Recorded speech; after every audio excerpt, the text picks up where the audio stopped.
नमस्कार, मैं हूं आपके साथ आयुषी गुप्ता। आज हम बात करेंगे मां कामाख्या मंदिर के बारे में और हमारे साथ चर्चा करने के लिए स्वाति जी हैं। स्वाति जी, आपसे सवाल रहेगा कि कामाख्या को केवल एक शक्तिपीठ नहीं बल्कि 10 महाविद्याओं का जीवन केंद्र भी कहा जाता है।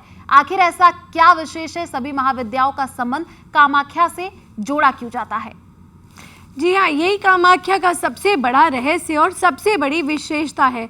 भारत में अनेक शक्तिपीठ है, लेकिन कामाख्या का एक ऐसा सिद्ध क्षेत्र माना जाता है जहाँ आदि शक्ति के 10 महाविद्याएं स्वरूपों की उपस्थिति एक साथ आपको देखने को मिलती है। काली, तारा, त्रिपुरा सुंदरी, भुवनेश्वरी, भैरवी, छिन्नमस्ता, धूमावती, बगलामुखी, मातंगी और कमला, ये 10 महाविद्याएं केवल अलग अलग देवियां नहीं है बल्कि एक ही आदि शक्ति के 10 आयाम हैं।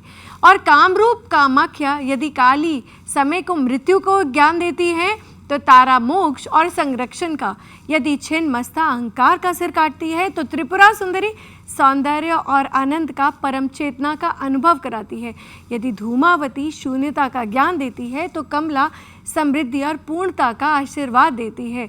यही कारण है कि साधकों के लिए कामाख्या मंदिर केवल एक मंदिर ही नहीं बल्कि संपूर्ण शक्ति का विश्वविद्यालय माना जाता है।